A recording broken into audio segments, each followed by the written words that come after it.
You're listening to Well, I Laughed, part 2 of Down to Business, Down Under.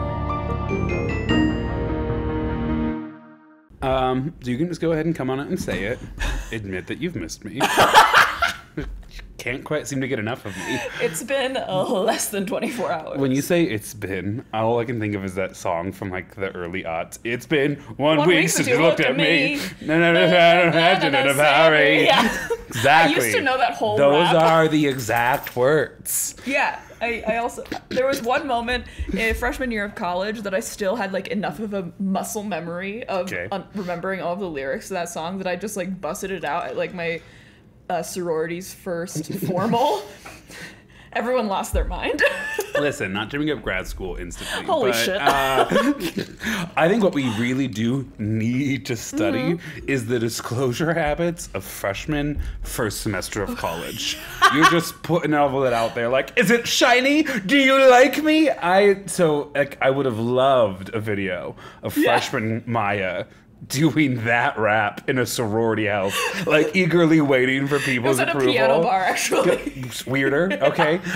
It's giving Marnie from Girls when she sings. I think it's a Kanye song. Sure. Slow, and everyone's like, "What the fuck?" And I also brought Mason as my date, and a lot of people were not clued into the fact that he was not interested in me. Did he look at the time the way he looks now? Yeah. Okay, so he hasn't really aged. Everyone had just a lot of learning to do socially. I think Listen, so. your friend Mason's wonderful, hilarious, He's kind, like, caring. You look at him and you're like, yeah. Yeah, absolutely. And then just the way he carries himself and the way he walks, you're like, that is a gay man. I do mean this in a nice way, but if a Cartoon Network illustrator had to draw a gay person, that's what they would draw. They would draw Mason. It's giving realistic Danny Phantom vibes, you know, which is actually, absolutely. Wow. All I've said is nice things so far. Yeah. No, and I think he listens sometimes. Sure. This happens to be what he listens to. This is pretty top of the episode, so we'll find out. Anyways, so there's just you doing that rap next to your obviously gay boyfriend at this piano bar in downtown, trying to impress. Wait, are you talking about Charlie Brown's? I don't think so. I don't remember the name of it. I've never been to a piano bar, but I've heard legends of what the places were like. It used to be right by Coors. I'm like trying to consolidate with my memory back then. Oh, in Golden? No. It was in downtown Denver. Okay. I'm trying to consolidate my memory with what I remember of downtown back then versus what I know now. Sure. And I think my memory says it was by Coors, but my knowing right now says that that doesn't make any sense. Sound like, I think it was probably closer to DCPA. Yeah. I don't know. But I feel like I remember looking down the street and seeing a stadium, but maybe it was Ball or something. Interesting. I don't know. So I'm going to take you on a little history tour. Yes. When I moved into the city, it was 2016, right? I'm a young thing. Yeah. And all of my coworkers are older than me. They're like 5, 6, 7 years older than me, which means many of them have been in Denver since at least like 2008, 2009. And it sounds like this city was just a different place back then. I saw a time lapse by Union Station, which is like really central Denver, like center longitudinally, not like latitudinally, but like I saw a drone time lapse of it from like 2015 on, and I was like, oh my God. I like vaguely remember people talking about Union Station, like having just opened or like just being completed when I first moved in. Anyways, apparently Capitol Hill had at least one super cool piano bar in it all. Yeah, probably. Yeah. It was a dueling piano bar. What else do you need to share from these early days?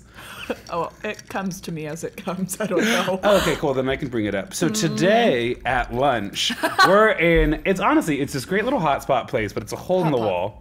What'd I say? Hot spot. Sure. I mean, there were spots that were hot. They're literally. I burnt my tongue. And we're walking over to the dessert case. Yeah. And this, young man can't be more than 20. Yeah. Stops and is like, "Oh, Mr. Thomas, hey." And I'm like, "Oh, hey, how's it going? Blah, blah, blah, blah." And we chat for a little bit. And then I get back to the table where Maia is and I sit down. And you're like, "What the fuck?" And I said elegantly, "I just don't think you ever realized just how popular I am in this city." Of course, it was a former student. Oh, yeah. My first thought was, like, maybe it's someone that's not used to hot pot, like, asking, like, what does How one... do we do this? That was my first thought. And do then I grab it with my recognized that we're like in your neighborhood and that it was a younger person that looked like, I don't know, they could have graduated high school in the last... I think 2 years ago, yeah. Yeah, in the last couple of years, and I was like, it's a student, but I decided to still be rude about it. We never actually really get a chance to explore my neighborhood all that much, so it was really fun today. Yeah, I mean, it's mostly like, it's good restaurants over there. Yeah, no, it's great. Once you like get over there, that's the evening. Yep.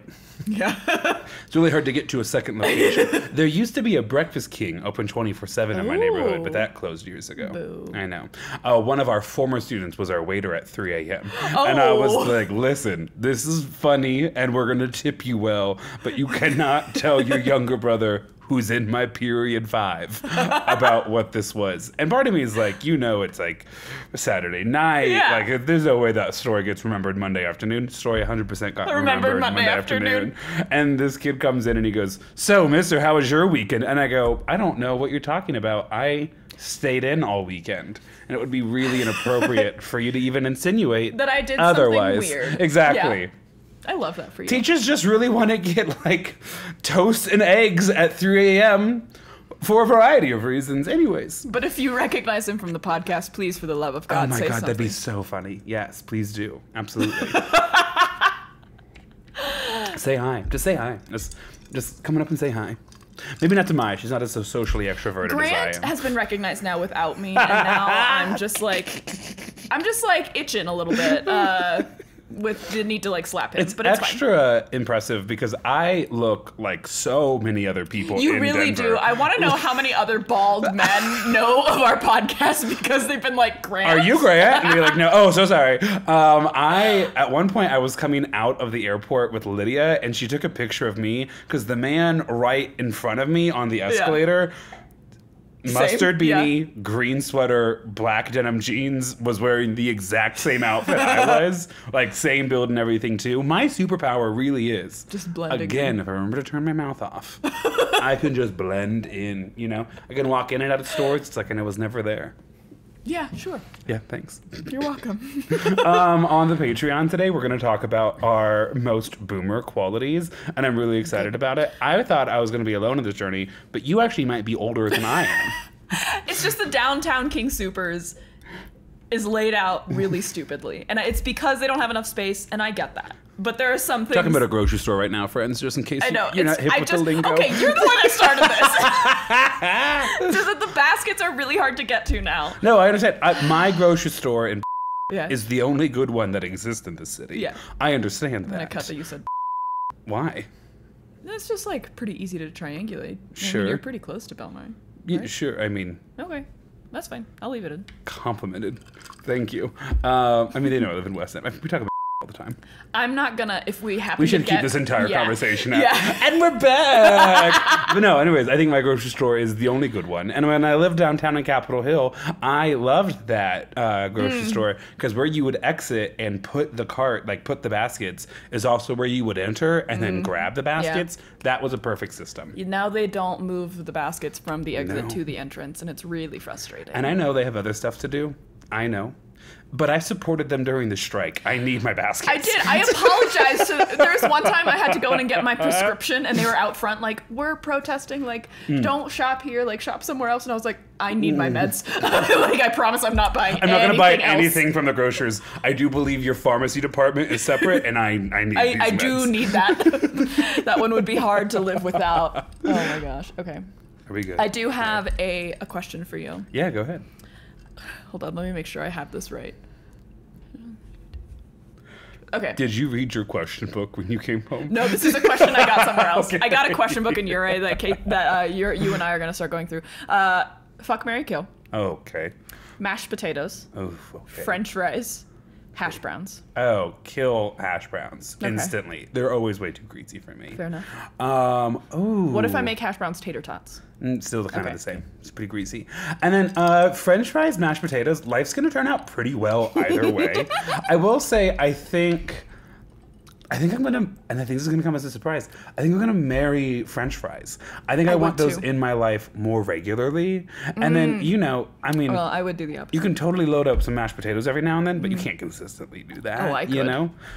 I mean, like, from a health standpoint. From a health standpoint, absolutely not. But I could eat mashed potatoes every day of my life. When I was vegan for 9 months, a lot of people were like, boo, gross, we hate you. Which I don't think they understood why they had that much hate in their heart. Like, I was just eating plants a lot more. Anyways, one story that I got that was really unique was a person said, oh, good for you, but also, one of our family friends was vegetarian for like 30 years, and he got diagnosed with diabetes. And I went, why? What? And he goes, yeah, turns he didn't know that you couldn't just eat chicken Alfredo and mashed potatoes, that would still carry out consequences. So he was eating chicken Alfredo sans chicken. Yeah, correct. So just cream noodles. Correct. Loaded mashed potatoes without the bacon. Like, because vegetarian, insane. Not vegan. Yeah. Was just going full in on it all. And I remember, like, at the time thinking immediately, what a really weird thing to say to somebody. And two, thank you for caring. Yeah, like thank you for the warning. Thank you for being like, listen, before you venture down this road much further, Jack Frost. No. Oh my God. That one of these roads includes diabetes? I don't know what I was supposed to do with that. But I was like, okay, I'll just stick to cream of coconut. Today at Hot Pot, there was a moment where Grant was about to put we decided to hard boil our eggs in the hot pot. So Grant just very gently puts his egg in his ladle and goes, hush, little baby. No. What is it? Sweet now, my baby. You know, from the Prince of Egypt. I was setting Moses afloat. There was that moment, and then the second moment where I was about to launch into something, but then both of our ears heard at the same time. The table next to us, one of the girls goes, I think we're at a really important turning point in our friendship. And immediately I was like, and then I made just direct eye contact with you. And like looked over to the side. In every hot pot restaurant, there are two girls kissing. That's such a weirdly specific reference that we just made. It's fine. We were the child playing with their like Barbie dolls. 100%. Just like we shipped them. I also, I don't know if you noticed this or not. I made a mess. Oh, I did too. Okay. I kept getting napkins and wiping it, and I was like, why am I doing this? I'm just gonna go back in. I didn't investigate that because I kept being like, God, Maia's so clean and organized. No, and it looks like this is my first time doing it because I'm just like slurping up sesame sauce with a straw. It was fantastic, by the way. It was really good. I really forget how much I enjoy thinly sliced beef. We were gonna go at 1, and then you were like, I'm still too sleepy, and I wanted to be like, okay, but instead I was nice, and I was like, of course, chew works too. They withered away into a little particle of dust. Whatever. I think I've told you and them this, but I can't stop saying that line from Girls where Hannah walks out after being like sick for 12 hours. I don't know how many times I have to tell you I haven't watched it. Okay, but I think I've told you this. Where she's like, hey, sorry, no, I just haven't really been eating recently, so I don't know if I'm like scary thin or anything. And her boyfriend's like, nope, still your voluptuous self. And so like on vacation, Griffin and I in the morning would be like, hey, sorry, I don't know if I'm like scary thin or something. Here's another funny thing that happened to me this week. I got on a call with my boss on Thursday morning. We were going to go over some stuff.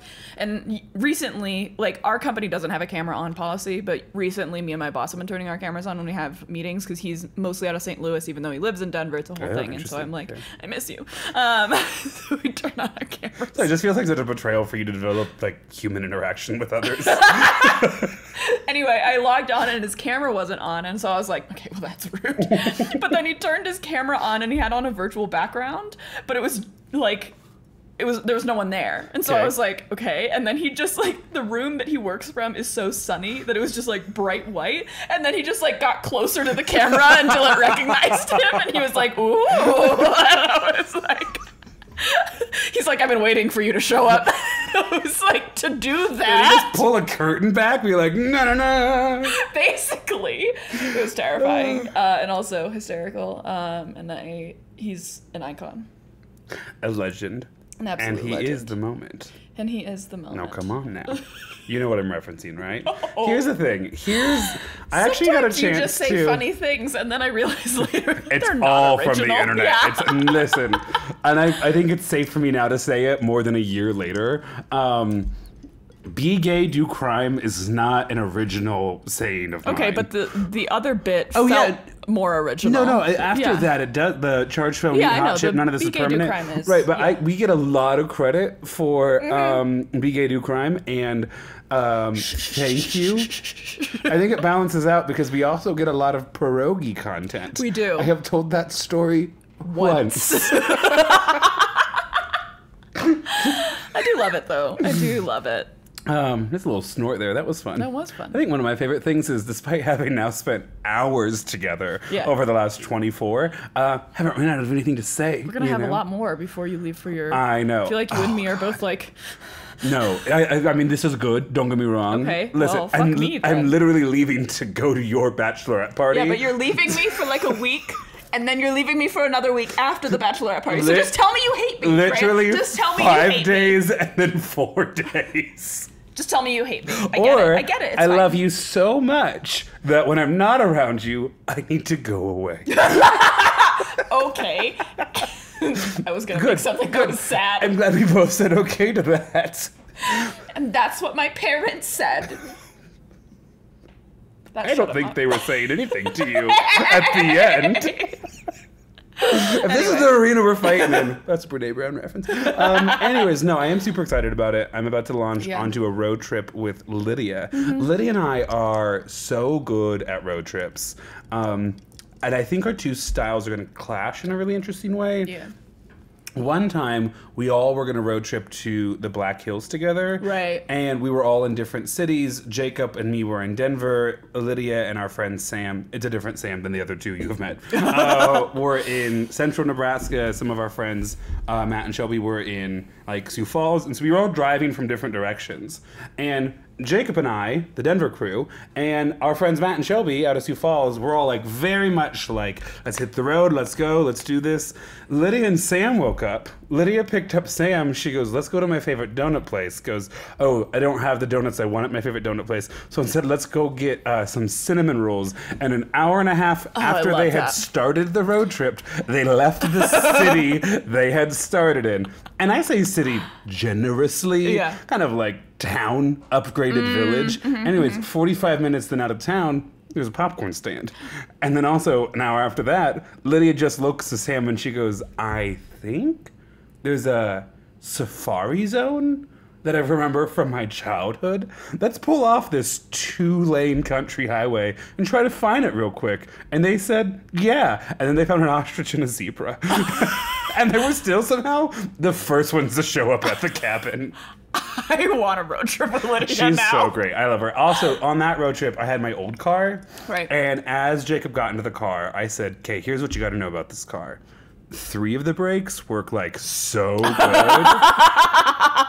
But the fourth That's not what you want to hear. The fourth one is jammed open. And so when you brake, she does kind of like pivot a little bit, which is fine if you just kind of turn into the pivot. You can kind of counteract it. But also, you can just kind of coast, especially in the highway. Like if you don't really need to stop all that much, and you can usually see when you need to, and you just kind of let the car naturally slow down, so you don't have to use the brakes that much. Anyways, I'll be the one driving. Jacob was like, what? Yeah, also had told Jacob at a point where it was now impossible for him to get any other way to the cabin. So I was like, well, let's do it. He was like, okay. Jacob's a homie, though. I feel like he would have been there with you anyway. Yeah, we told lots of great stories on that road trip. It was a fun time. Anything else you want to share, Maya? I feel like probably, but I can't remember it right now. By the time this airs, we said this last week, I guess, yesterday. But by the time this airs, we'll be back from the bachelorette trip. So if you want to follow along, well, you can't because it's already over. But I'm sure one of us has a highlight reel on our Instagram. Here's the thing. I actually am thinking about trying to go even less social meds when on this trip. So Monday, as I'm driving, I might text you if I need you to take over monitoring the social media accounts or not. Okay. Great, thanks so much. So glad we had this conversation. Gonna go ahead and delete that for my notes. Okay. Ready to I'll go? just run the whole podcast then. Yeah, and I'll run the bachelorette party. That's super fair. You have no idea what I just had to order on Amazon. I hate it. Don't know what that was. Will you actually take a cowboy hat for me? Is that a real Of course I possibility? will. Absolutely Really? I will. Okay. Oh, that reminds me. Yes, because I've been thinking now about spatially how I'm going to pack everything into my Crosstrek and my all-new 2021 Subaru Crosstrek. And when I parked in the neighborhood, by the time you were probably already on Instagram Live, but when I parked in the neighborhood, I parked next to another Subaru Crosstrek. And do you know what I call that? A crossover episode. Wow. Isn't that so dumb? That's really dumb. But it's so great. If you don't get it, buy a Subaru. You'll get it. I want you to know that specific shade of green that you have for your car, every time Casey sees another, I don't even know if he recognizes if it's a Crosstrek versus like a Forester or whatever. Sure. Anytime he sees that shade of green, he's like, Grant? Good. Yes, good. And I'm like, it's not every bald white man is. Listen, just like everything else about me, my car's distinctive. Well. Okay, let's jump into the episode. Legit, I want you to know, feel free to pause me at all times. I didn't really get a chance to time this episode out. We're already at 20 minutes. Something. Yeah, and if we're at an hour 5, that's okay. That's fine. We gave them 4 hours not that long ago. Oh, yes, They're going to be okay. Okay. Also, we might hit 2 hours. I don't know. I don't really know how you're going to react to the things I'm about to tell you. That's worrisome. Okay, so I'm not really going to start off with a question. I'm instead going to start off with Abraham Lincoln. An explanation. So those of you who listened to last week's episode, which was recorded 24 hours ago, I found out live on the air that the topic I had planned to do, just kind of in the background, but not started researching. Right, it's a really important key detail. Was doing like so much grad work before then. We all have our excuses. I found out live on the air that Maia was already doing it. Yeah. And so that meant I had to start from ground zero on a new topic of down to business. Yes. And there were a couple of ideas, but I didn't really know what to do. Okay? And so I'm doing kind of what you did. I'm doing an anthology of stories. Okay? 2 for sure. Maybe 3, time dependent. And when I heard the phrase down to business, I thought about down under. I thought you were going to say Downton Abbey. I was so ready. Anyway, we'll be back. Grant needs to research. No, I just might now be picking a different theme for next week. Anyways, down under. Do you know what the theme is? For next, girl, you know I don't know what the theme is. Then why are you saying you had to pick another one? Because obviously I have a notes app of like potential thoughts. Cool. Down under. Yes. Stories from our friends in Australia. So we have a couple of friends who I know have talked to us on Discord who are from New Zealand or Australia, and I do know that they are different countries. I want to go ahead and clock that first and foremost. But culturally, we're kind of in that area. Yeah. So today's 2, again 2, maybe 3 stories all come from that area. Are you ready to go, Maia? I'm ready to go. Okay. Story 1, I've titled Beneath Your Feet. Oh, I don't you like ready? that. You're not. You're not. I don't like this one at all. Okay. It's already Australia. There's already so much going on there speaking about the nature. Correct. So this first story actually was submitted to us by a listener a couple of weeks ago. You know exactly when, as soon as I start to share this. Okay. There's so many messages I cannot find who it was anymore, but hopefully you're still listening, and thank you for this suggestion. Here comes the start of my first story, Beneath Your Feet. Yes. As we cautiously drop into the depths, I glance... Immediately no. No, wait. You don't even know what's coming.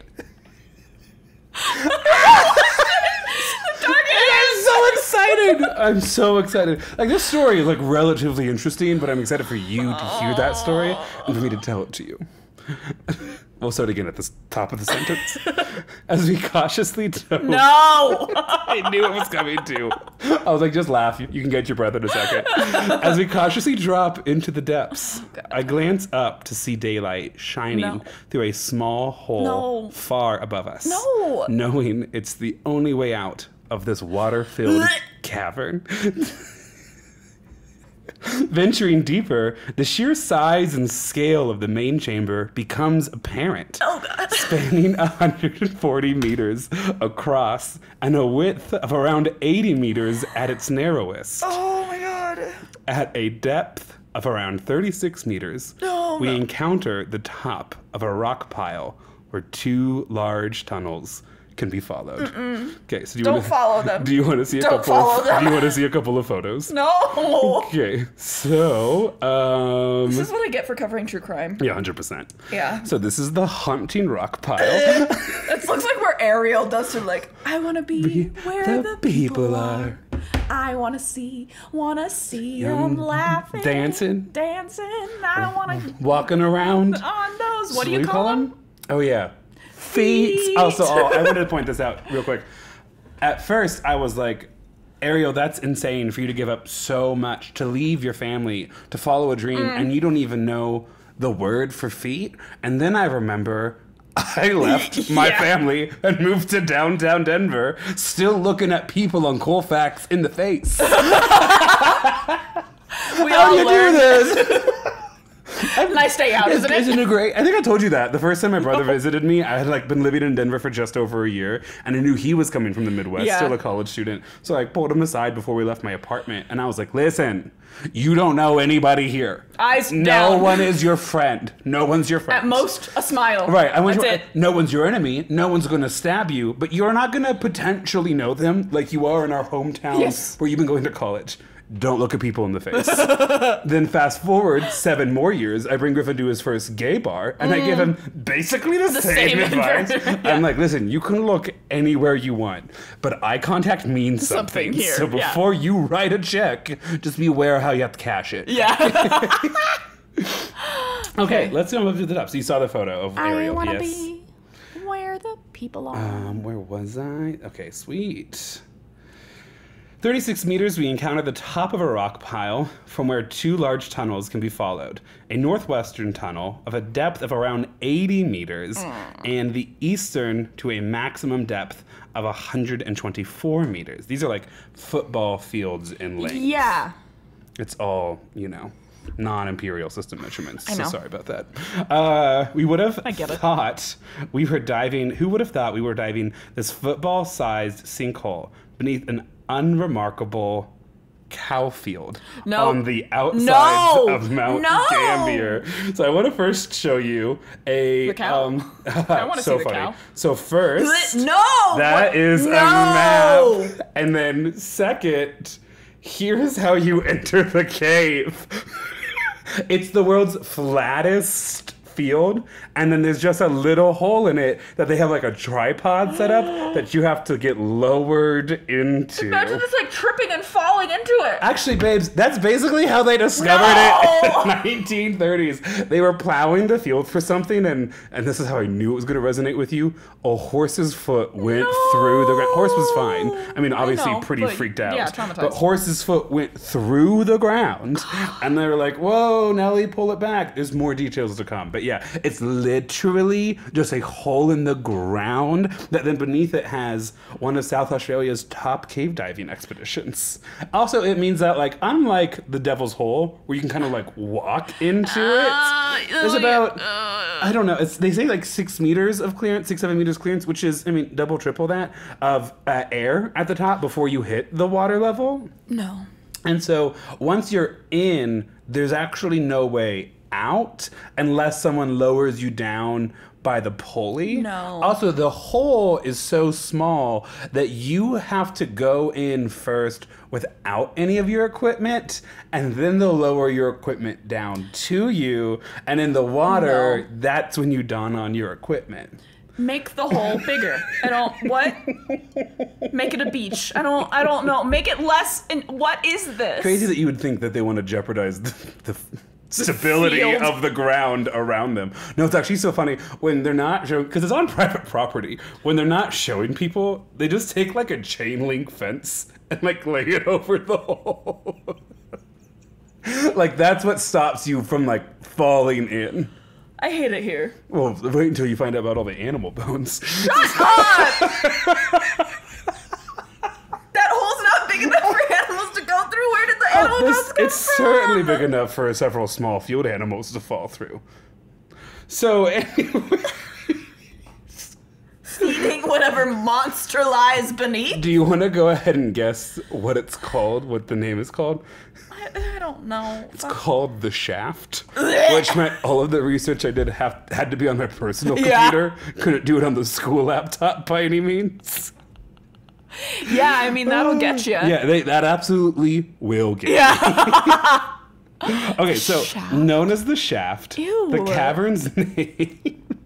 cavern's name was derived from the bright beam of sunlight that cuts through the hole on a summer day, illuminating parts of the depths below. That's not a good reason to name it that. Quote, it's truly a spectacular sight to behold when you As are you're floating. drowning. Yeah, I mean, also, we're going to Shut get there. up, Grant! When you are floating at Ford. It's like you doing a story about snakes, because I hate snakes. I'm gonna do a story about snakes now after this. Okay, Medusa, pop off queen. The Greek god whose hair was all snakes. And that's me. She turns men to stone. Yeah, I know. And it's really Did you think I didn't know that? No, I just like really, I read Percy Jackson. really leaning into the bi side of your personality. No, I think women would also be turned to stone. It was just they were smart enough not to try to go fight her. How did we get here? Snakes. So known as the Shaft. No. Do you think there are any snakes in the hole? Probably drowned ones. Oh, but what if because some of them can swim. You can't climb out, so they might be alive there for a little bit before There's they a water sink. snake. I don't think there's a... We'll get into it. Quote, it is truly a spectacular sight to behold when you are floating at 40 meters and the shaft of bright sunlight beams through the little hole way above you. It's a beautiful last sight. I know. Well, that was from Cave Divers Association of Australia. Kada! Instructor and the shaft dive guide Tim Payne, who told the Border Watch. It's a website. I don't like this. I don't want to call it a newspaper, but they report things. Quote, it lights up the cavern. The entrance to this privately owned site is nothing more than a small hole in the ground, measuring around 1 meter in diameter. The hole enters into a large dry chamber, which drops about 7 meters, where it meets the water surface. Because of the size of the hole, I told you that part already. I got really excited for some of these details. I'm uncomfy. I'm deeply uncomfortable. I don't like this. This comes from Dr. Payne, whose nickname, I believe, is Puddles. No. Brother in Christ. So funny. Let me see here. Did I get that right? 98% sure. Yes. Okay, so, quote, the shaft is truly one of the jewels of the region and on the wish list of cave divers across the world.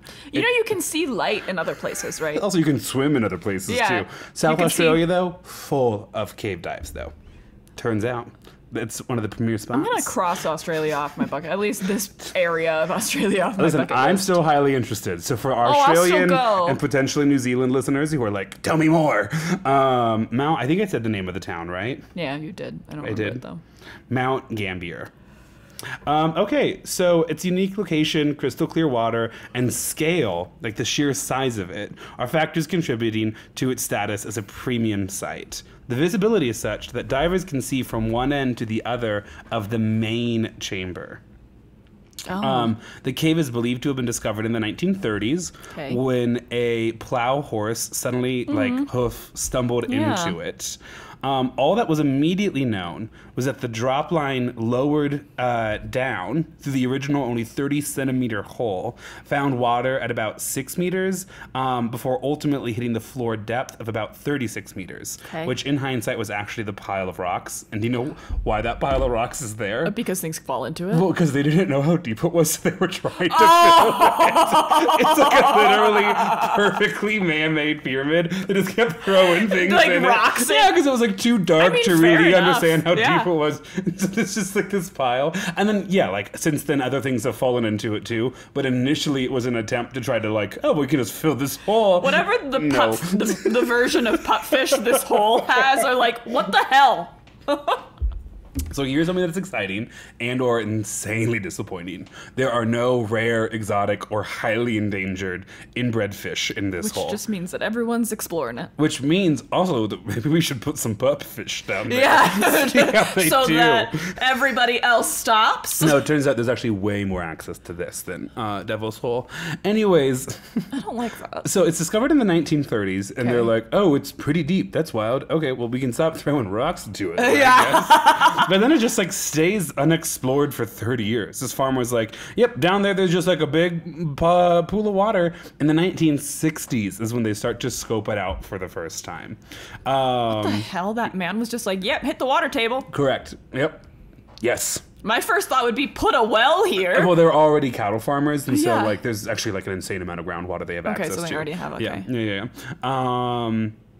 In the 1960s, local divers climbed down the rain enlarged hole of 80 meters. So, sorry, 80 centimeters. Oh, so, I know, it's just a huge gaping mouth. So it starts off as 30 centimeters, and then 80. Naturally over time it like got enlarged because of erosion. Yeah. Big enough to fit someone in now. Yeah. And they explore the 17-meter wide lake chamber. No. And then start to make their first descent to a depth of 21 meters. The first truly representative map of the, quote, bottomless cavern was made in 1984 after the newly formed CDAA, which stands for... Yeah, you said it earlier. I something. did. Cave Divers Association of Australia. Thank you. Nice. And it's like, it's not Canada, but I want to say Canada. But they performed 73 mapping and photographic dives to reveal like the depths of the chamber. Another exploration in June of 1992, and then again in 2002 and 2003 to help explore some of the deepest kind of like arms of the cavern, because there appears to be two main caverns. Cave diver David Roulette, Chris Brown, and Steve Truavas discovered and explored the eastern tunnel to its maximum depth of 124 meters.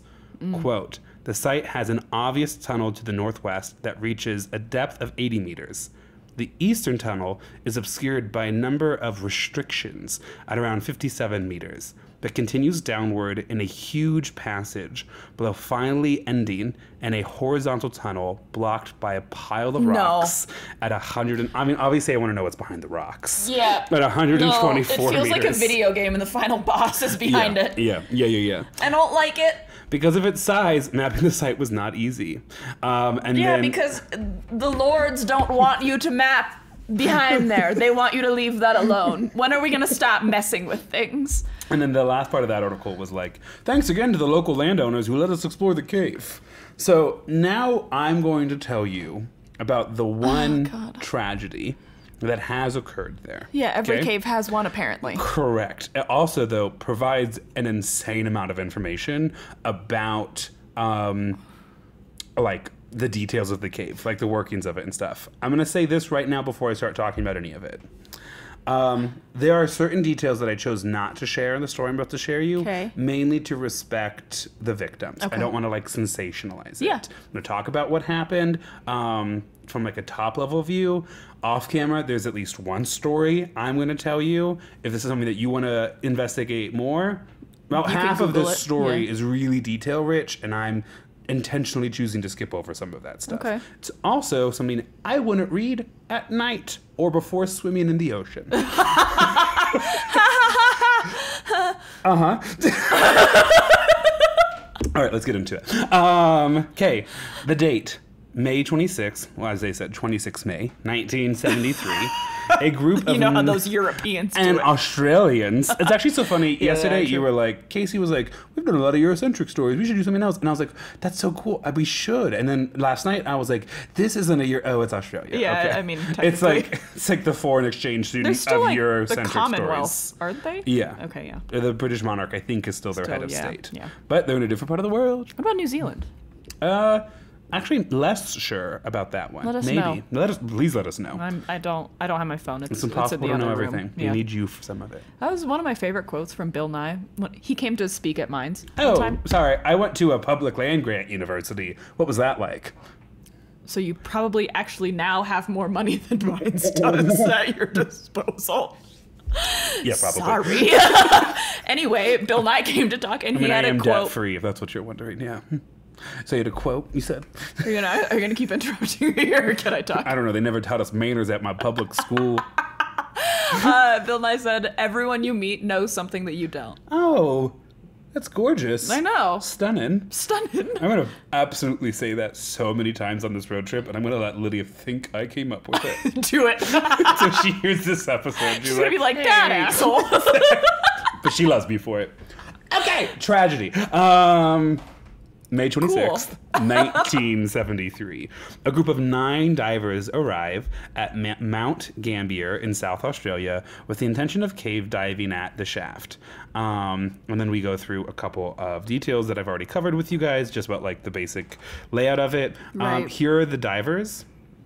They are all, I believe, like younger individuals. Okay. Not to say they're like in their teens per se, but they're like not. 20s or so? Yeah, I think so. Okay. The divers are John Bockerman, Peter Burr, Christine Malott, Glenn Malott, Stephen Malott, siblings.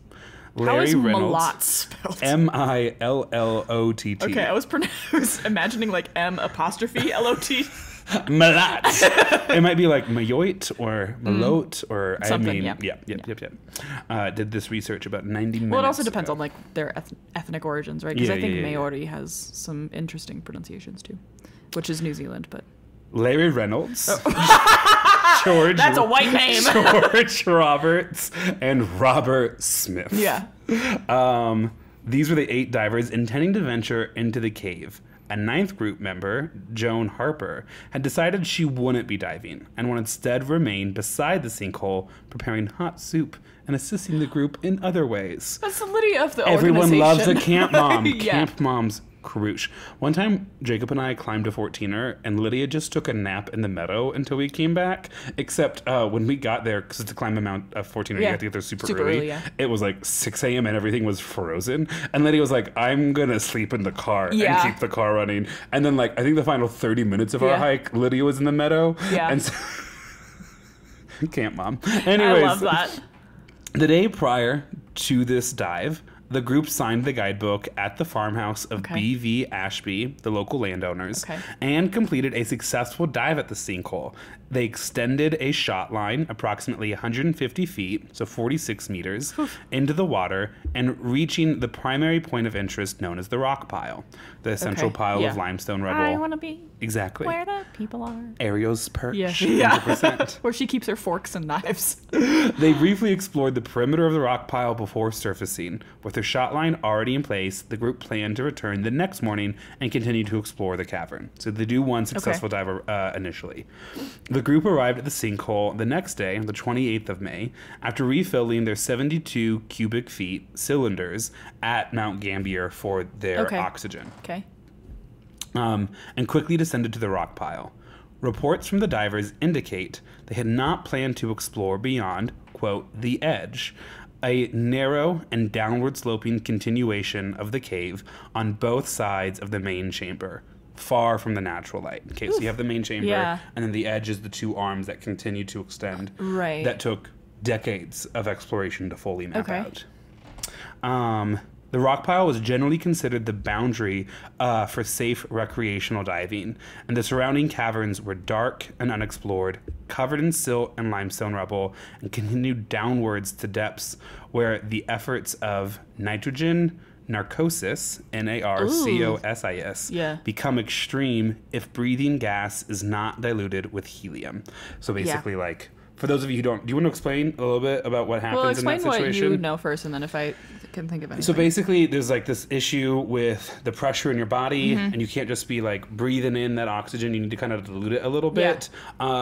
I can't tell you really what happens to the body. I know it's not good. I know it's reversible, but I know it starts to impair your judgment because it messes up with the amount of oxygen you have to your brain. Yeah. And so that's the real danger, is it jeopardizes your decision-making ability. I don't know specifically about this necrosis, but I know that like the air that we breathe is actually like 70-something% nitrogen. Right. It's not pure oxygen. And so when you're breathing in more oxygen than that, you can actually get some sort of like essentially poisoning because your body doesn't actually know what to do with all of that because it does know how to process normal air. And so those tanks need to replicate normal air in some way. And the rock pile already 46 meters deep is super deep into this chamber already. And so they say even at the rock pile, which is kind of the edge of like the safe zone, you're already at the edges of, you're starting to feel those effects. Yeah. And other people, depending on a whole bunch of circumstances, might already be experiencing nitrogen narcosis even at the rock pile, let alone at the edges and stuff. Ugh. So while the initial descent went smoothly, the 8 divers neglected several recognized safety procedures early in the dive. The shot line did not extend all the way to the cavern floor and was not equipped with extra air tanks, nor were the divers prepared with adequate air management strategies. The group had not established specific diving partners, and they did not use any form of safety guideline. Do we know if they did this for the first dive? I don't know. Okay. I think for the first dive, though, they went down to the chamber, right? Yeah. The considered safe area for recreational. And then it was the second dive, that they a bit more comfortable with the cavern. Yeah, that they decided to explore more. Glenn Millott later stated they did not use safety lines because 8 separate lines in such a confined space would have created a dangerous situation for the divers. That's why they weren't all clipped in. Robert Smith, who had dived at the sinkhole on 8 previous occasions and established most of the dive plan, was not expecting the other members of the group to venture as far into the cave as they did. I'm going to pause for a second so I can show you a couple of photos. Yeah. So first, this is looking up at the very top of the chamber. Right. Oh, I hate it. And then this is still pretty close to the surface of the chamber. Oh my God. But you can see how big it gets immediately. Oh my God. Oh my God. Sorry, this isn't funny, but your reaction is always, it always brings me so much joy. So much. It's legitimately huge. I just want you to know, as a bit of, like a teeny bit of comedic relief, I'm imagining the shot lines? Mm-hmm. That, like, if there are attached, I'm imagining if you walk 2 dogs and you have a retractable leash, they now make these things that swivel with, like, what? When you have 2 dogs on retractable leashes, and, like, they'll cross over and stuff, and the head of the leash will just, like, swivel so you never get tangled. Oh, that's really smart. I'm imagining 8 shot lines. Just and, like, all swiveling. And, like, Camp Mom up at the top. Making soup. Yeah, with the edge of that. Anyway. So it's big, though. Yeah, it's photos huge. may be floating here on YouTube. Don't win the document. I just always save the documents. Amazing. With the photos. Some of these are my new personal computer, really good at screenshots, as it turns out. Anyways, separate accounts from the 4 surviving divers were pieced together with the help of former Chief Superintendent Wallace Budd to establish a timeline of what happened to the 4 victims. At the perimeter of the rock pile, Robert Smith began to feel the effects of nitrogen narcosis. His depth gauge read approximately 55 meters, which is 180 feet deep. Yeah. An experienced diver, familiar with the symptoms of narcosis, Smith signaled to his entire group that he was returning to the top of the rock pile. The group signaled that they were going to continue exploring. Smith stayed by the rock pile, circling around it for 8 minutes while searching for animal bones, because things that fall in and drown die. That's where their bones settle. And he was like, I'm going to hang out as like the recognized safe spot. And look for some lucky here. Rabbit feet. Right. I'm now experiencing less narcosis. Yeah. He doesn't know that tragedy is about to happen, right? So he's just like, oh, I'm just like in a different part. And which but one like, is this again? This is Robert Smith, one of the survivors. Oh, God. He then saw the torch, the flashlight, of Glenn Millott returning from the direction the others had gone. Glenn had been monitoring his air and knew that he was out of time. He had attempted to tap his sister Christine on the arm and remind her that her time was up as well, but the 2 had been separated before he could. Robert Smith and Glenn Millott met and surfaced together to find that Larry Reynolds had already returned from his dive. Half a minute later, Peter Burr surfaced with almost no air left in his tank. He would be the last person to surface from the cave. And how many people went down initially? 8. 8, and that's only 4. Oh. Including 2 of the 3 siblings are down there still. Knowing that the others would have similarly low air supplies, Glenn quickly put on his spare tank and returned to the water. He descended to a depth of 69 meters, which is 225 feet deep, where the cliff began to drop off. At the edge, he found his brother Stephen's flashlight and camera. Significant amount of silt had been disturbed, though, and visibility had been reduced to nearly 0. Glenn had no choice but to decompress and return to the surface. By the time he surfaced, an ambulance had arrived at the sinkhole already. Peter Burr returned to the cavern for one more look, but found nobody. By that point, the group was aware they were looking for bodies and not survivors. At the end of the planned dive, upon turning around to return to the surface, the surviving divers saw Christine and Gordon Roberts attempt to ascend quickly back to the rock pile. However, instead of ascending along the slope they went down, they swam straight up, possibly because they were worried their air would be exhausted soon. The 2 divers swam directly upwards into the dome in the ceiling, which had no exit. Reynolds reported seeing their flashlights, searching for an exit, before Roberts signaled back that they were lost. And wait, okay, sorry, what was that last bit? Yeah, so the cavern is so huge. Yeah. And especially above the rock pile, so clear that you can kind of like see lights and stuff. Yeah. And so he's coming up in one part of the chamber. And Christine and looks like Robert. Is that the other sibling? Sorry, Reynolds. Was one of the other divers. Yeah. Are swimming up too, and he can see they're swimming up straight, not like diagonally. Like and he can see that because he can kind of see where their flashlight is. Okay. And then one of the last things he sees is he has to surface, right? He's 100. He's not like 2 feet below the surface level. And who is this? Right. Sorry, let me back this up a little bit. So Robert Smith, one of the surviving divers. Yes. The guy who I think was circling the rock pile. Was like, when I was coming up, I could see their flashlight. Yeah. And I saw them. Yeah. And they were headed straight up instead of diagonally, which is what you needed to do to actually exit the cave.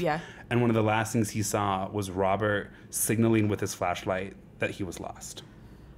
Oh. So that's the first 2.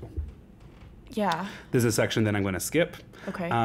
It's highlighted in red for when you go back later. If you're curious to read it, it's details about what they believe was their final moments. Oh, that's rough. Further down, and around the same time, one surviving diver says they witnessed a member of the group swimming strongly downward, further into the cave.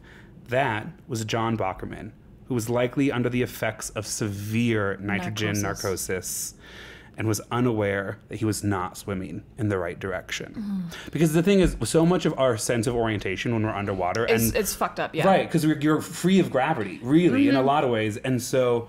it always kind of seems kind of wild to me to think that like you wouldn't know which way's up. Like most of us have never swam anything kind of close to those depths. And if you don't then have surface light or other like or fixtures, ground, right? You know? If you just like do a somersault and don't go 360, you have no idea which way is what, and there's not like a strong current pushing you towards anything. You're just floating in space. The 4th and final casualty, Stephen Malott, may have been seen lost beneath the cave ceiling shortly before the surviving divers surfaced. Although his flashlight and camera were found deep at the base of the rock pile, his body was recovered under an overhang at a depth of only 15 meters, about 50 feet. Compared with the other victims, little is known about Stephen's final moments, but he was wearing his buoyancy vest and may have been and was found under an overhang. The body? He was buoyant. They believe he was buoyant at the time of his death. Were the other 3 bodies found? All 4 are recovered. Okay, they are recovered. The cave depths are such that it took a very long time for them to actually be able to recover the bodies. Yeah. So this is something, the recovery of the bodies fell to law enforcement. Law enforcement attempted initially that like next day to try to find them, like to try to do it, but the cave is actually so huge and sprawls out, that they weren't able to find them, and they quickly became aware that they were going to have to dive to significant depths to be able to recover the bodies, and that the local law enforcement wasn't equipped to do that. And so they had to partner with the Australian Navy to get specific diver training and equipment. It took them 9 months to fully train like a search and rescue team, because at the time there was no cave diving rescue team in Australia. It's 1970s. Yeah.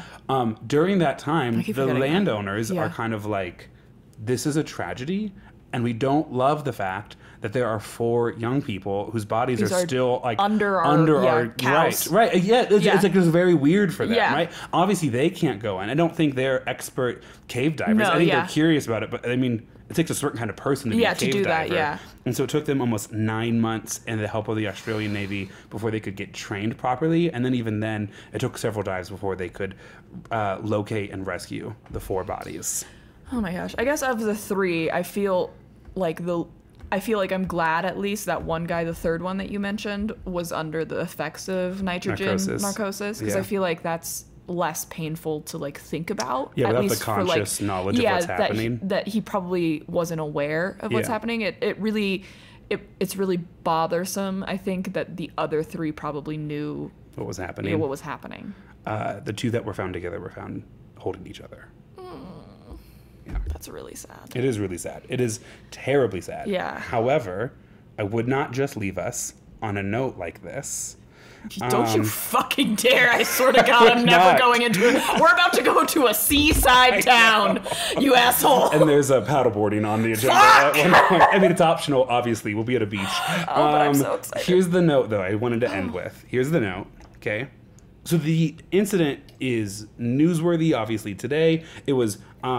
it really shook the Australian public at the time, and it spurred action afterwards. So the incident was influential and helped create restrictions on access to all cave diving venues in Australia. In other words, before you can cave dive, before someone will rent you the equipment or whatever, you need to demonstrate competency. Not just my friend knows how to do it, so we're all going to go together. Like each individual diver. It basically introduces regulation into cave diving in South Australia. One of those regulations is the creation of the Cave Divers Association of Australia.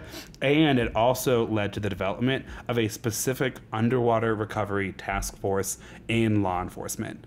Their deaths were tragic. Didn't need to happen. If these things were in place beforehand, maybe they didn't die in vain. Yeah. And so that is the crazy story of the Shaft. Please don't call it the Shaft anymore. That's what it's called. I know, I don't like it. I don't like it. So that is, where are we? Perfect, sweet, perfect. Yay. Okay, sorry. It's a good timing. Yeah. So that was one story. We're going to shift to a different story that is altogether very different. Okay. Okay? Here comes part 2. Not water? Okay, never mind. Don't answer that. So part 2 is titled As Below, So Above? Question mark?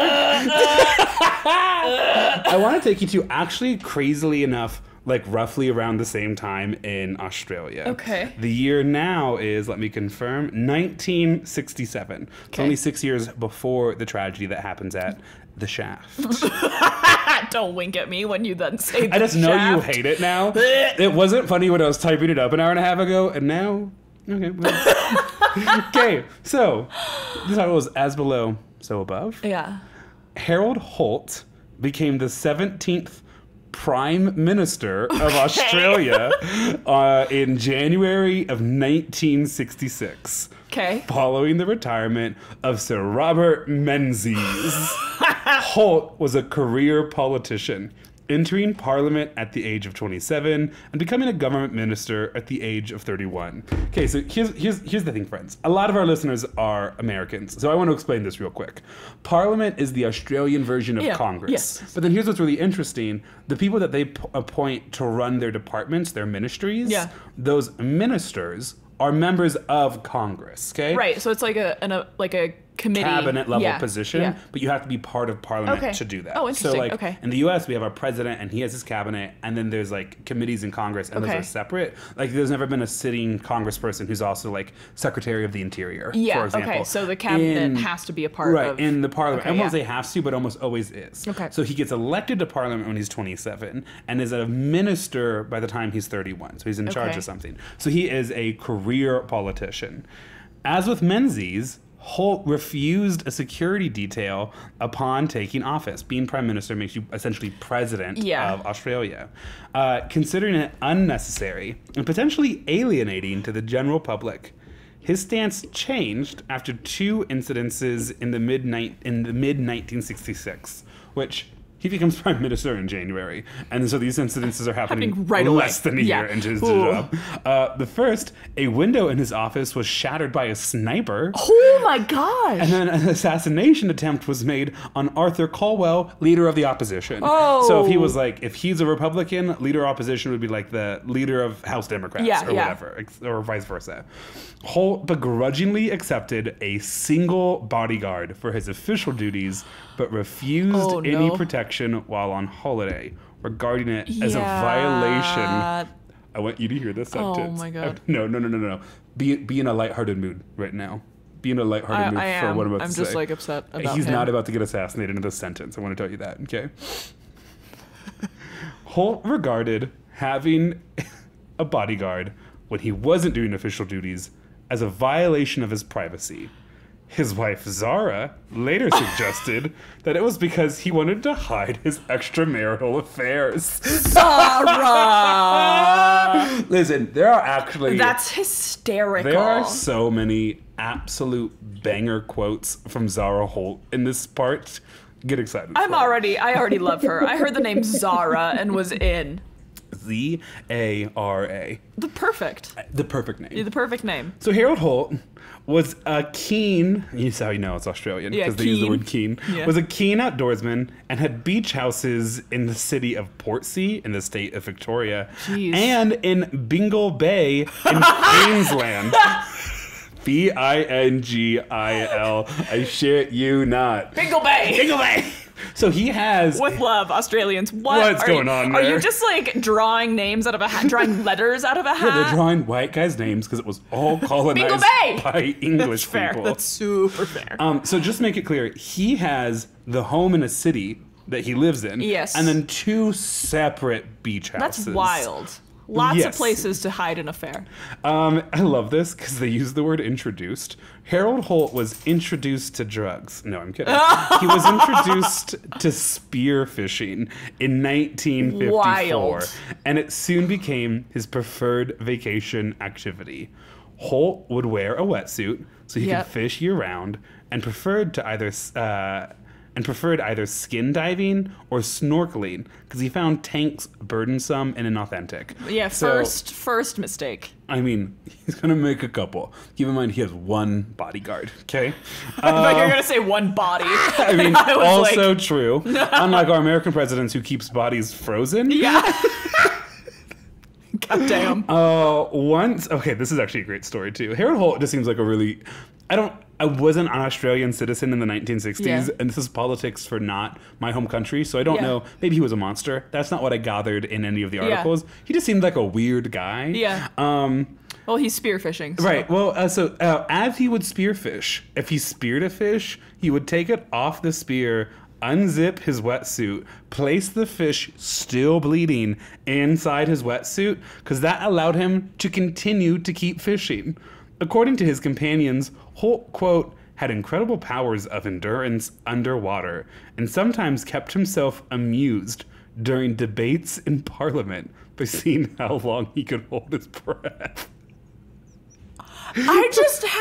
I'm sorry, what? So, just to be clear, this man is underwater fishing in the, off the coast of Australia and would, stab a fish, which doesn't always kill him. Yeah. While still bleeding, put it in zip it up. Get a bag. As it's in his suit, and then just keep being bloop, bloop, I am death, destroyer of worlds, beware fish.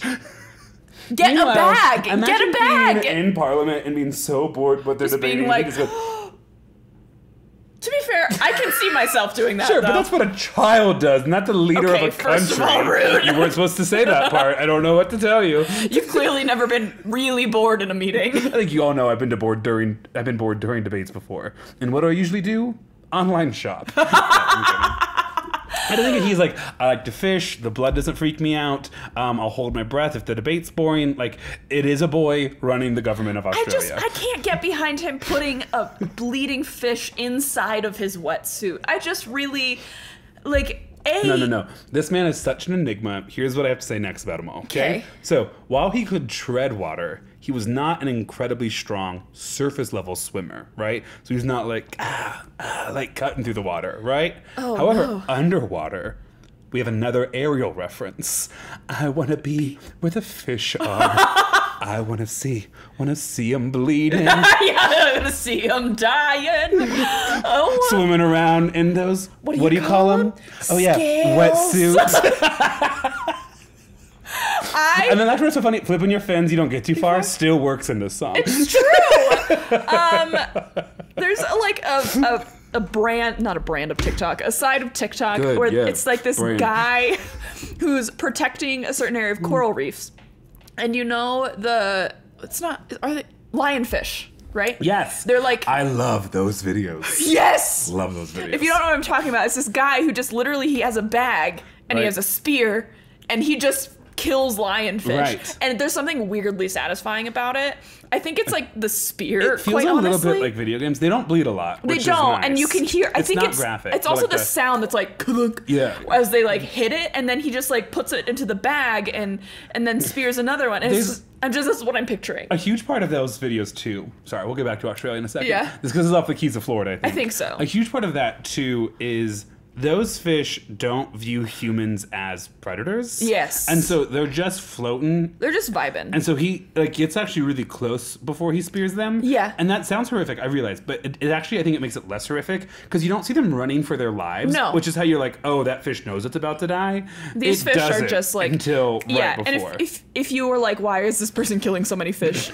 Lionfish are invasive species. Super like, invasive and love to eat baby tropical fish, which then grow up to be our regular coral like they fish. Are actually a problem. Yeah, they're huge. Yeah. So people in Florida are now eating them. You know that, right? Aren't they like super poisonous? Only the like venomous points, but you'd always like descale a fish. So you take those out, and then with just a pair of extra thick gloves, you cut them off, and then it's just fish. And I'm just not messing with that. Ceviche into it, and like fish tacos and stuff. And because the thing is, because they're not commercially fished, they're like kind of like pretty cheap. Like if someone brings them in, like it's not that. I don't know if it's super cheap, but yeah, and they're trying to make a whole market out of it. And then have you also seen too, related to that, and I don't know if it's in Florida or elsewhere, but there's this other area that has an infestation of sea urchins. Have you seen those? Yes, those are just I have. The purple bars. Yeah, and he they just do goes the around same and thing. hammers them. Yes. That was a bit more graphic because they do like get split open in front of you, but it just feels like he's like smashing a pumpkin. Yeah, like they don't have eyes or anything. That's hard to empathize with them like you do with other animals. So let's get back to the Prime Minister of Australia, Harold Holt. Spearing fish. I don't know what it is about spearfishing, and I know it's so different, but the vibes of spearfishing seem the same as... There's an episode of The Office. There's an episode of The Office where Andy is trying to get close with Michael, and they do this thing where they pair off and go try and make sales. Naturally. And Michael is like putting on the charm, you know, with this guy. He has the client he's like trying to woo has a picture of him holding like a huge fish, and they're talking about where they were fishing, and the guy is like the client's really proud of it, and then Michael's like, I've been fishing, but I've never caught anything that big, you know, like buttering him up. Right. And then Andy, like clearly not picking up on it, just goes, well, one time I shot, it was like a shark or something. I shot this like massive fish. My dad has a 80-foot bowliner, and I shot this fish off of the coast of Montauk with a rifle from the crow's nest or something like that. So Same actively vibes. not fishing. Yeah. Just, like smoke in the air. And Michael and the guy are just like... I just imagine like Andy's like, call me Ishmael. Yeah. Like what? So I don't know if I said this earlier. Harold Holt, not a great surface level swimmer, but on one occasion...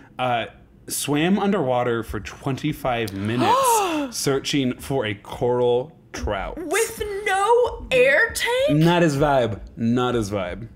I don't know if he's like and like back into it all. Like I don't know how, but yeah, 25 minutes. Mm-hmm.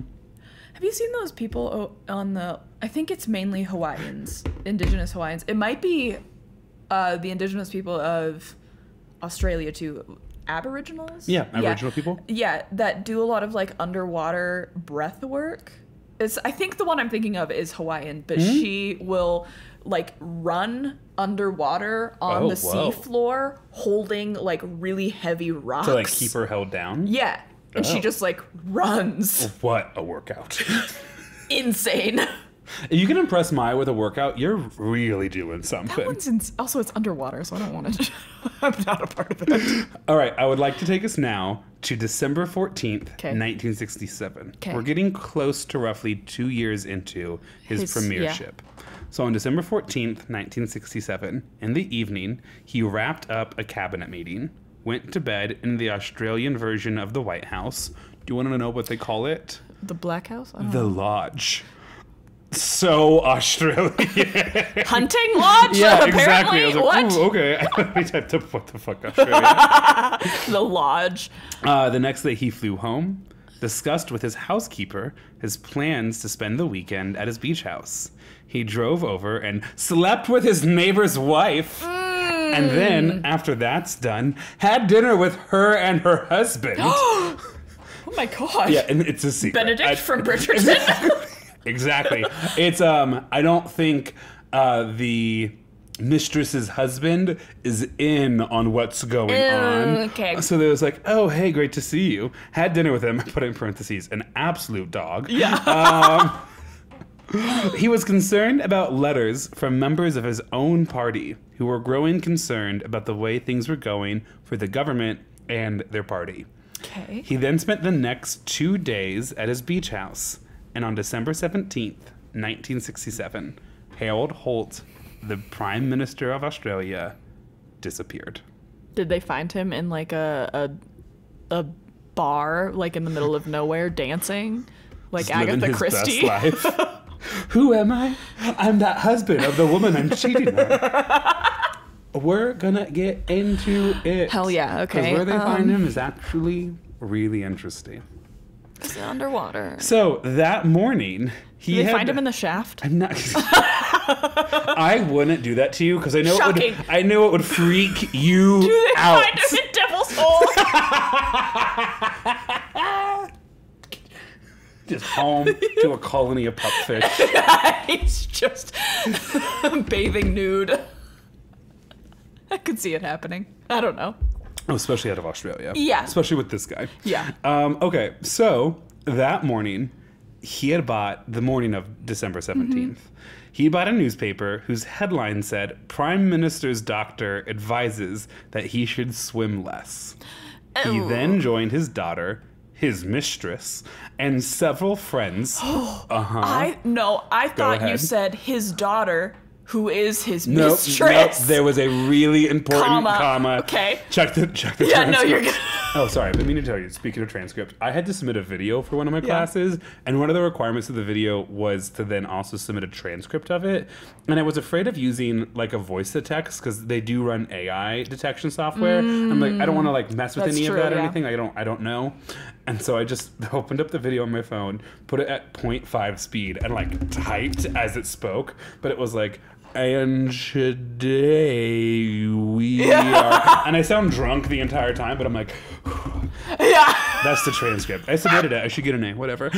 So it's his... Did they say you can't use AI to make your transcript? They didn't say AI transcript. They just said at the start of every one of the courses, and then in a couple of reminders, don't use AI. We've caught people using AI. It's cheating. Don't use AI. Okay. So, I don't know if it would I have been allowed lots for of the tools for you, but they're all AI. You can't use them. That's what all the podcast uses. Oh, for reals? That's what we use for our captions. Oh, good for us. So anyways, he's with his daughter, and then comma, also his mistress, who's a different woman than his daughter, and then comma, again, several of their friends. I've completely lost my space. There we go. On a trip to the sea, while swimming alone, but within sight of the beach, where they were all lounging.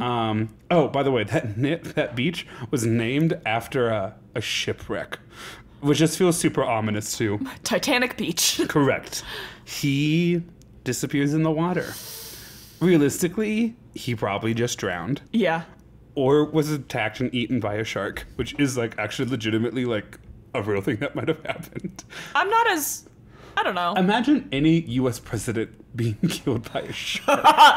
There would be like mandates against all sharks. I don't actually know if I believe in our government enough that way to believe that literally Australia has like happen. shark nets. Yes, I know, but we like, can't even do that. Just the idea of like the leader of this country than just being like, it just feels like something you'd see like in a comedy horror movie or whatever. Have you heard of the United States of Scandal by Jake Tapper? Mm-mm. It's like Jake Tapper is one of the hosts or one of the pundits on CNN, and he did like a CNN special called The United States of Scandal, and each episode is just like an episode about some random shit that happened that everyone's like, I'm sorry, what? One of the episodes is I think it's a congressman who like had a shot at running for president, and then he just like kind of vanished. And then when they finally were able to like get a hold of him again, he was like, yeah, I'm hiking the Appalachian Trail. Yes, hold on. Yeah. Go ahead. It's Mark Sanford out of South Carolina. And he's a former governor. Yes, governor. Who flees. Go ahead. And he had an affair. Right. So he flees to Argentina. Do you know what's even crazier about this whole story? Okay, so he is governor of South Carolina. He then disappears. Everyone's like, where's the governor? And they're like, even his staff doesn't know. And they so told us like, he's hiking. That's all we know. And they're like, well, he's definitely not hiking. It's been like 2 weeks, and he's actively the executive of the state. And they find him in Argentina. All this happens. There's a picture of him like biking in Argentina. Right, exactly. Yeah. He returns to South Carolina and wins a seat in Congress. South Carolina, he left you. What are you doing? You can't go back to him? He left you. I am pretty sure... No, maybe that wasn't it. There's another episode where one of the guy that Jake Tapper is covering, he like comes out as gay like on live air, and his wife is there. That's what I'm picturing, but I don't think that's the right one. I want to hold it against South Carolina for electing a man who literally left them, but... It would be like, trust me, I know what life is like. I ran away to be with a mistress in South America. Yeah. I'd be like, well, I do love the musical The Producers. Yeah. Well, like, at least he's honest. Speaking of being honest, let's talk about... He was honest with the shark. The shark was honest? Here's the thing. So, when you asked me where did they find Harold Holt's body, I'm uncomfortable. The answer is they didn't. The number of bodies that must be at the bottom of various bodies of water. Casey and I are getting ready to move, and we're moving next to a lake.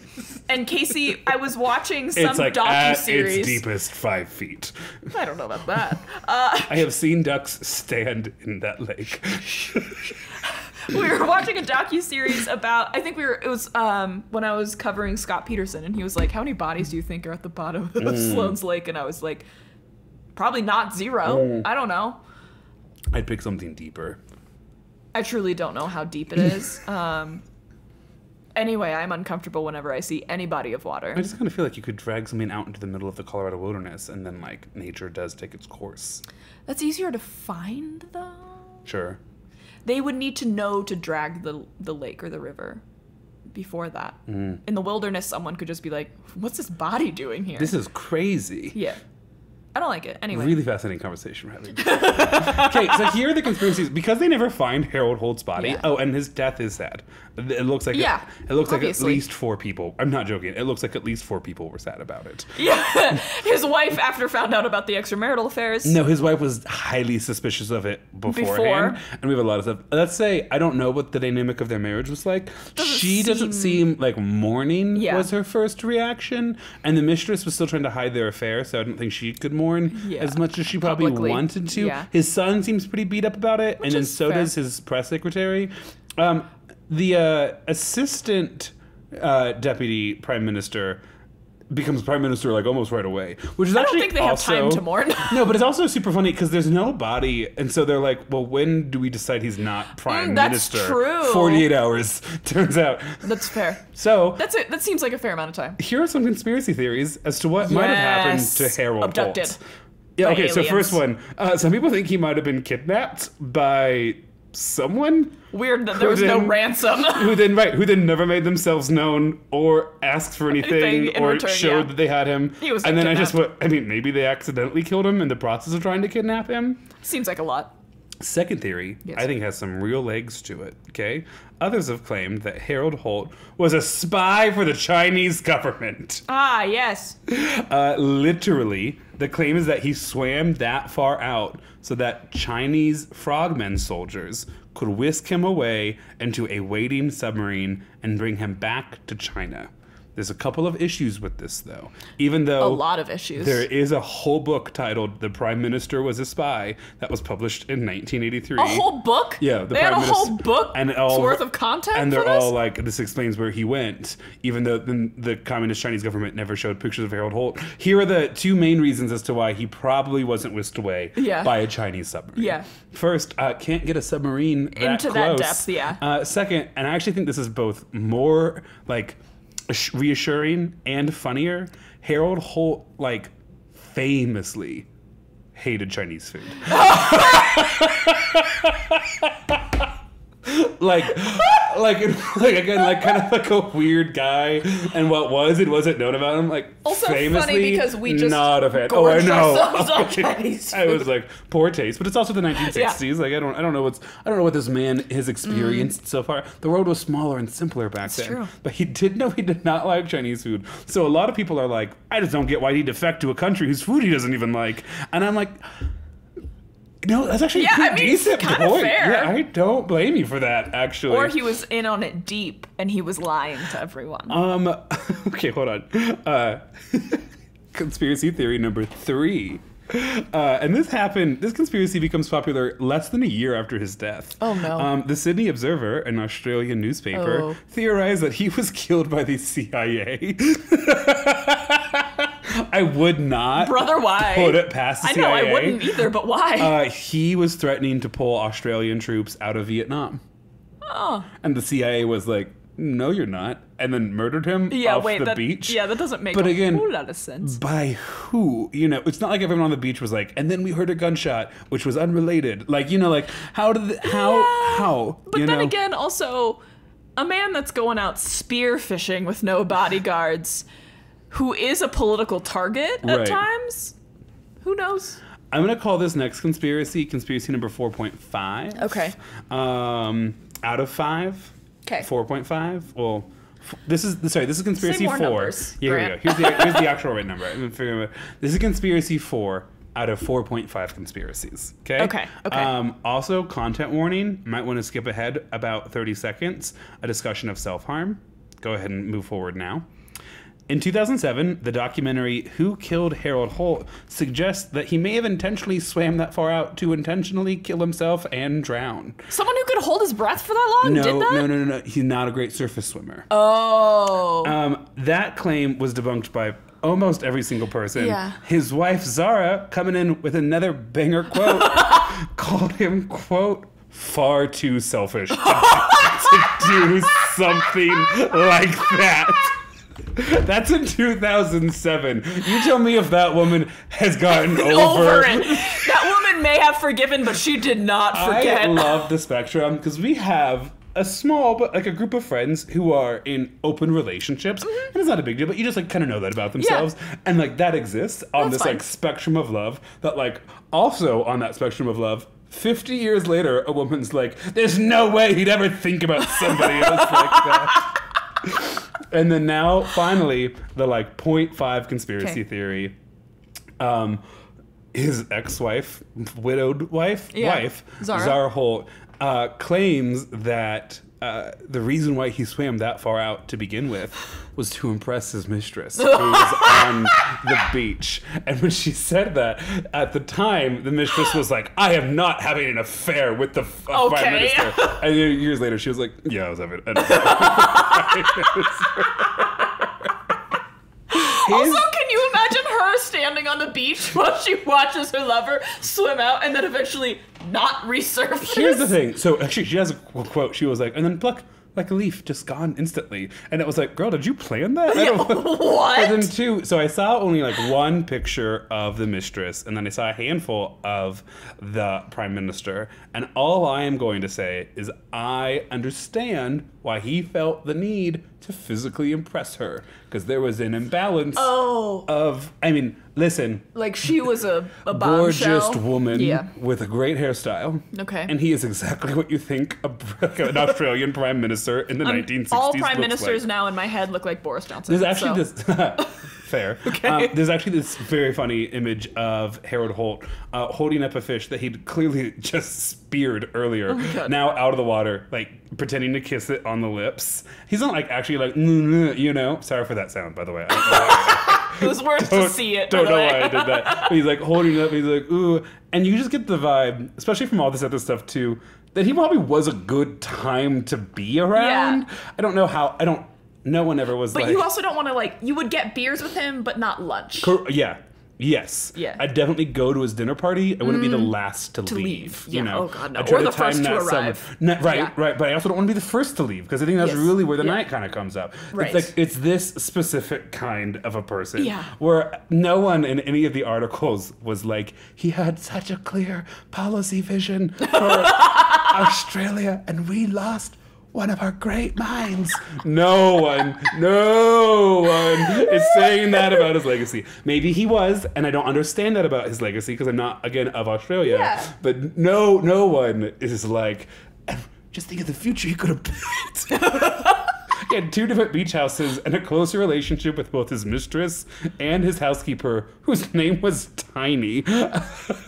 It was like Caroline, Tiny, Lawless. Oh my God. And so it'd be like, Tiny, Lawless, here. It was great. Here's the thing. The fun thing about that story is that there was never going to be a way where I could fit it into a full-length story. But I was like, but I do want to share it. I think it's a good funny. story. Because either he was killed by the CIA, Chinese submarines, himself, a shark, or Mother Nature. Wife. Or his wife. And because we never recovered his body, we don't know. We could just keep theorizing. It's also so funny too. So this is stuff I did not necessarily like include into it, and I say funny maybe in a bit more of a dark sense of humor kind of way. But like pretty early on, the Australian government had to be like, "We're just now looking for his body. We do not believe he is still alive."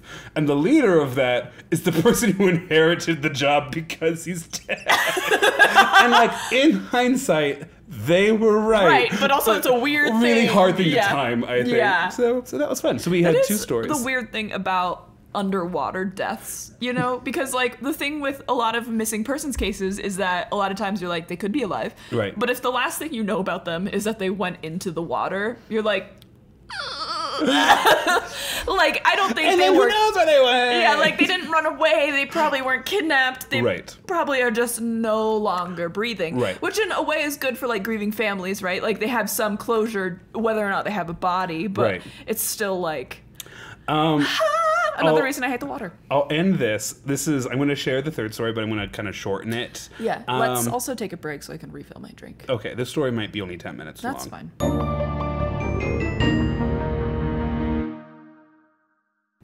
Like when they were working on the house and stuff, he would like fix something, and then Taylor would be upstairs, and all the lights would go off, and she'd hear like and she'd just wait for 10 seconds, and then she'd have to go, Griff? Casey Casey does the same thing because he's in this habit of asking Alexa to just wanted to make sure she didn't respond. To turn on or off lights and not preface which light. And so I'll just be down here and everything will turn off and I'm like, dun. IMAX. Okay, yeah. No, it is now bedtime. Yeah, or I'll be in the bedroom and our like lamps will still be on and they'll just turn off and I'm like, well, Casey wants me to go to sleep, I guess. I told her, well, if you hear me scream, call the fire truck. Good. Yeah, he told me to do that once he was asking me to Griffin flip also has said that breakers to, like, for him. Before. Yeah, Taylor and I'm pretty sure lived the same experience in a lot of ways. 100%. Griffin, I'm going to get what I want at Trader Joe's. Oh my God. Griffin, it turns out, is the fiscally responsible one. And Taylor is the one that's like, I'm a free woman now. Taylor went off to the restroom once, and Griffin goes, Taylor would buy a gift for the fucking bartender if I didn't stop her. Good to know we live very similar. I think it's just heteronormativity. Also, they did move. You were right. I just South Carolina, didn't know. yeah. What time you trying to be excited about? They're so far away. We're not excited about that. No, but she got a job at a pediatric She got the for job she genetic wanted. counseling. It's also a starter job. I don't think they're going to live in upstate South Carolina forever. So it's like get there in the next year and then get them to Denver. And I got to try to use a connection I have with Anna Steed. So we'll see. I know. Oh yeah. Anyways, wench. Goodbye, wench. You used the word wench initially, and I'm just trying to get into character for tomorrow. Yeah. It's Celtic Day, not Wench Day. Wait, is tomorrow Celtic Day? Yes. Apparently. Okay, well, it's gonna make my Bavarian outfit really weird. No one cares. Half the people wear Oktoberfest outfits anyway. Good. The last time I went. It's how you get your money for it, money out of it. Yeah, I thought about it. I still haven't actually dry cleaned the Nutella out of it. And I'm too scared at this point. That's the nice thing. As long as my vest stays clean, I can just throw the undershirt on in the washer whenever I need to. It doesn't look like it's happening this September, but next September. Like, I'm mark interested. calendars. Yeah. Absolutely. We need to balance We it need to against figure Japan. out when we're going to Japan then. Yeah, I was going to say. Welcome back for the last tiniest little part of the story that I am calling Birds of a Feather. Okay? Okay. This story might end with this next sentence.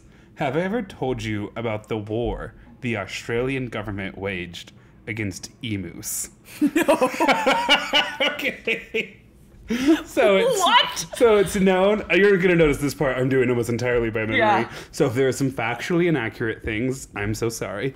So after World War I, there was this like kind of deal that the Australian government made that if you were a soldier, you could now then become a settler in Western Australia. I'm going to pause for a second and just acknowledge this land wasn't necessarily opened or unclaimed, right? Aboriginal people had still lived there. And much like you saw in the United States and other colonized places in the Western Hemisphere, it was the original inhabitants were forcibly removed, and then that land was then given to white settlers. Just want to acknowledge that quickly. But those white settlers were former soldiers. Okay. And so in the 1930s, they are trying to settle this area of Western Australia. And it's all fine at the start of the season when they're like plowing their fields and they're planting their crops and the crops are coming up really nice. Yeah. And they don't realize that emus are migratory. Oh my God. And literally thousands of emus come through and devastate. Mean. Yeah, and also eat a lot of crops. Yeah. And they are mainly looking for like food and water, which these ranchers have somehow managed to provide the perfect amount of through their like cattle troughs. Yeah. And they have like And the weird holes in the ground correct. that have... Well, that's in South Australia, but you understand. Yeah, the shaft. They've actually managed to kind of create accidentally an emu's paradise in Western Australia. And so the former soldiers go to the Australian government and they're like, we want you to send in the army and take care of all of these emus.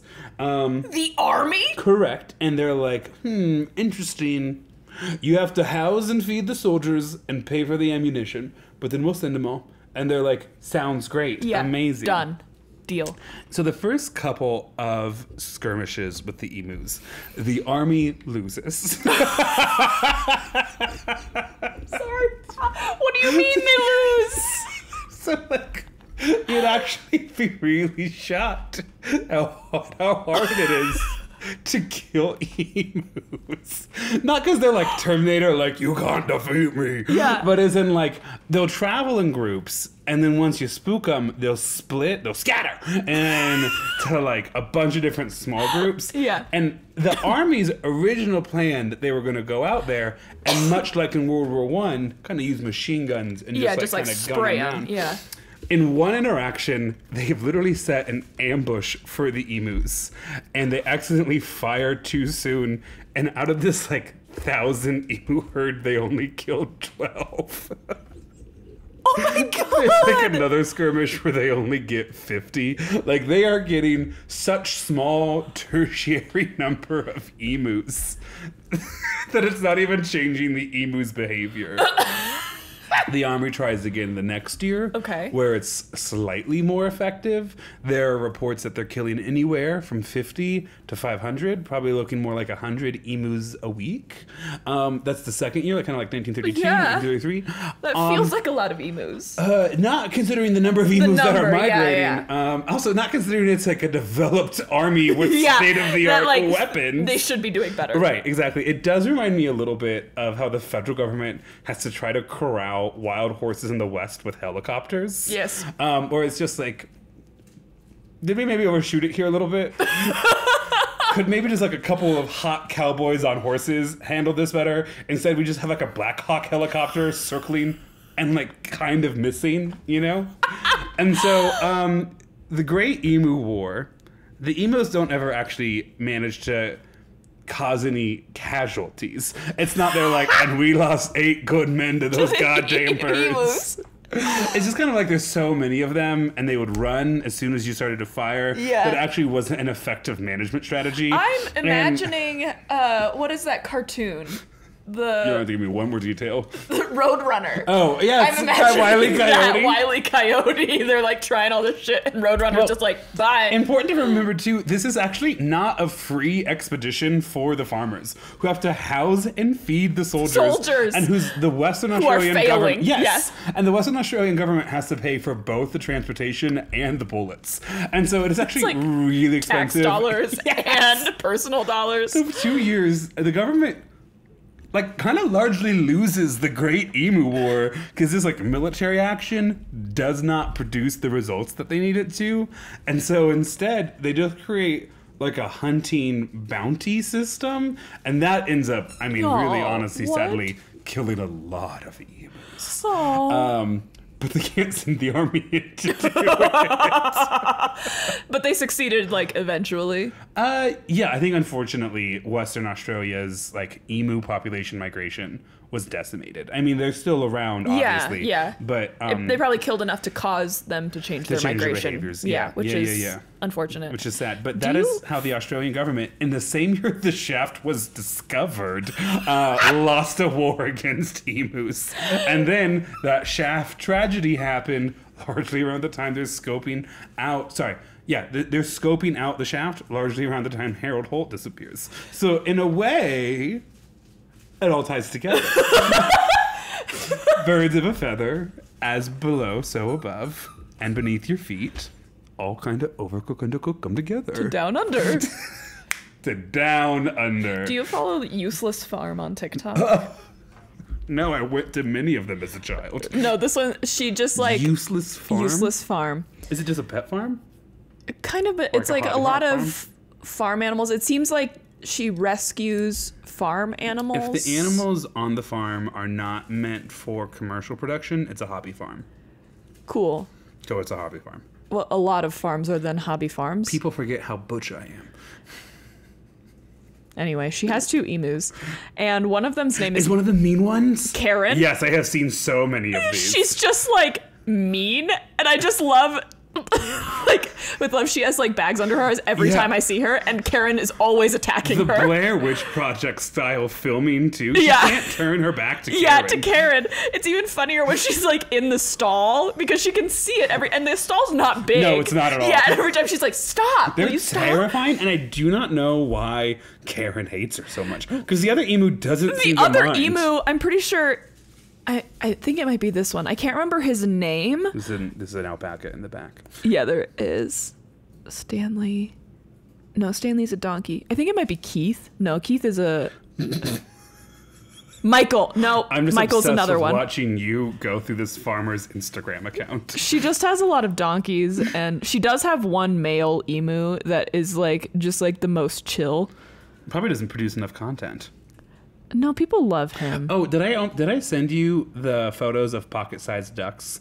No, but I need that. There's some, what are they called? Call ducks, I think. They are tiny little ducks that were bred because they're so loud that hunters could bring them out and they'd make the duck call sound, and they could shoot all the other ducks and then take their little pocket-sized duck home. I'm obsessed with that. They're actually so cute. The number of animals I want when Casey and I inevitably have enough like land to have them. The way I'm never going to be able to be in your backyard. I know. I want runner ducks. Have you seen them? Yeah, absolutely. They're so cute. Call duck. It's so small. So little. I'm gonna find one for you. Go ahead. This is one of my favorite photos. Look at how tiny it is. They're little. Oh. Yeah, I just want all kinds of little animals. I want a donkey really bad. I just think they're really cute. This is a little flock of call ducks. Babies. Just real quick, since we're talking about Australia, and this has been, I think, a really fun little episode that we've had so far.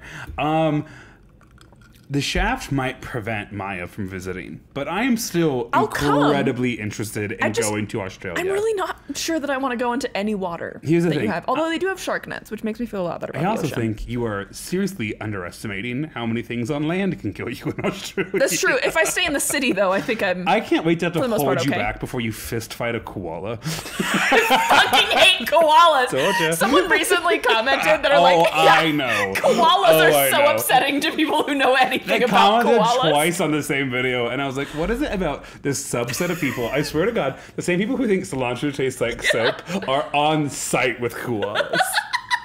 Well, cilantro as soap is genetic, and I don't hate cilantro. Good. Oh, yeah, I do hate koalas. So. Sure. As I ate cilantro today, you saw You did. It was actually really good. I put a little garlic in mine. Really good. I did try that, yeah. Australia has little roadside stands. Yeah. Where they just sell meat pies. I don't hate that. I'm obsessed with that. Yeah, actually, I do love that. I'm so excited about that. Okay, we're going to start a new little tradition. We'll see how long it lasts. Okay. We're going to just One episode. I'm about to disappear for 14 days. I wonder how long this is going to last. Yeah, I got a book while I was recently on a road trip in Uri called Famous Last Words, and out of, I don't know how many pages there are, 177. Okay. You're going to just pick a number. 24. 24. So this book just has famous last words. Some of them are funny, some of them are not, but it has their last words, who said them, and then a short little bio. That's a long one. We're going to do 25. Oh, okay. Don't know what she asked. Actually, 24 and 25 are the same quote. Are they? Pick another word. Pick another number. 31. 31. Okay. Whoop. 31. They couldn't hit an elephant at this dist. And then it just ends halfway through the word They couldn't hit an elephant in this... Then you General John Sedgwick was a corps commander of the Army of the Potomac who enjoyed a reputation among his men as a good-humored guy and relentless optimist. At the Battle of the Wilderness, with the other men were driving for cover from Confederate sharpshooters, Sedgwick scoffed at the danger, stood up, and caught a bullet in the face. As you said, they couldn't hit an elephant from this distance.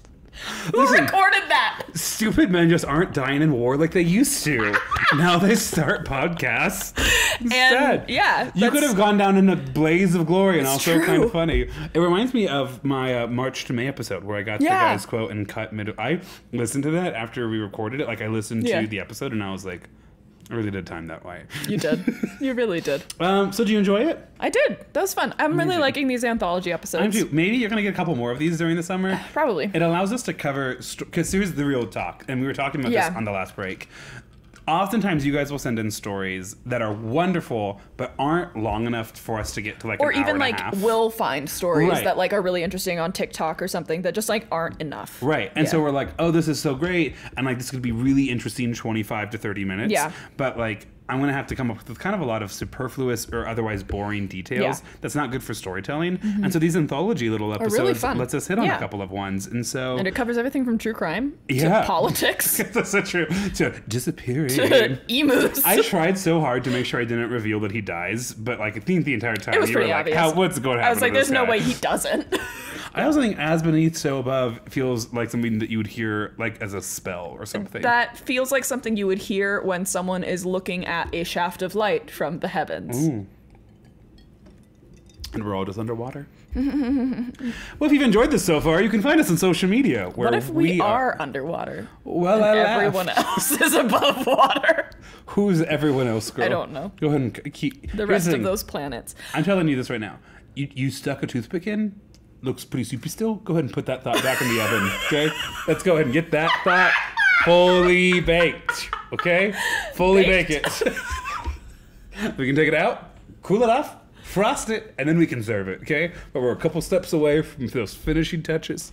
On Patreon, we are Will I Laughed Podcast. You can also email us at willilaughedpod@gmail.com. If you do email us, please allow for 1 to 2 business months. I'm going to be gone from the entire internet for 2 weeks. Which is really fun for me.